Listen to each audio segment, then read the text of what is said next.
The trade deadline has passed. Wide receivers are on the move, starting with Golden Tate. He is headed to the world champion Eagles. He actually dropped the news on Twitter, writing, "It's been real, Detroit. I'll love you forever. Philly, Philly, let's get it." Let's bring in Mike Garafolo to tell us more about this trade. Mike, how did everything go down with this? Yeah, a couple of teams were involved, I'm told, in trying to get, acquire Golden Tate. And for them to get a third-round pick for a pending free agent is quite the haul for the Detroit Lions. Now, granted, it's a late third-round pick, and the Eagles have 2 second-rounders next year. They got one from Baltimore in a trade, so they did have the capital to make this move, get some value now, and still get plenty of players next year. Also could have some compensatory picks.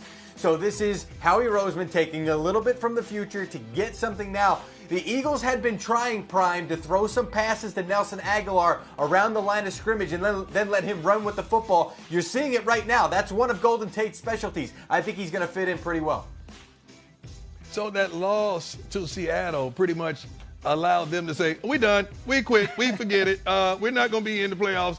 We pack up. Let's get rid of our assets." That is crazy to me when you're still trying to make the playoff if that's your goal. What you going to tell the fans? Now, I do like the move. I do like the move 100% for Philadelphia. Golden Tate is a new day Hines Ward. That's who he is. And he has that intangible that you can't quantify. He's going to make your receiving core better. He's going to make your running game better. And he's going to make your locker room better. That's what he brings to the table. I love me some Golden Tate. Note this means Tate is not going to the Patriots. That was a rumor that is out there. Another big name that is not going to the Patriots on the move, Demaryius Thomas. The Texans trading for the Broncos receiver just before the deadline. Thomas has had a lackluster season, but a lot of that is due to rookie Courtland Sutton coming on very strong. So, Mike G, tell us about this trade.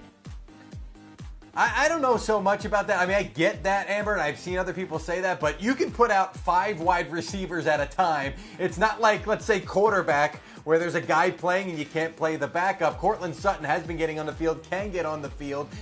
I am told that the Broncos believe Demaryius Thomas was slowing down. He's got another year left on his contract at $14 million.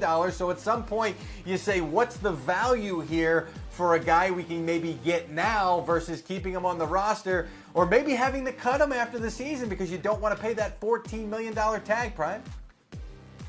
Allow me to be Johnny Cochran, the late Johnny Cochran, for my man Demaryius. He ain't slowing down. This bull junk you putting behind the center over the last several years is slowing down in Denver. That's why you're giving up this season, because of your quarterback situation. That's what's slowing down. This guy has still has number one potential. I don't know if he's a bona fide guy like a Julio or AB, a D-Hop, but he's on the other side of D-Hop. So guess what? That gives him one-on-one on the backside. And let me tell you, being the cornerback of all cornerbacks, this is a matchup that not a number 2 cornerback wants to see. This guy's about 220, 230, and still can run a 4.4, sub 4.4, and he can catch the football and make plays. Let me tell you something, man.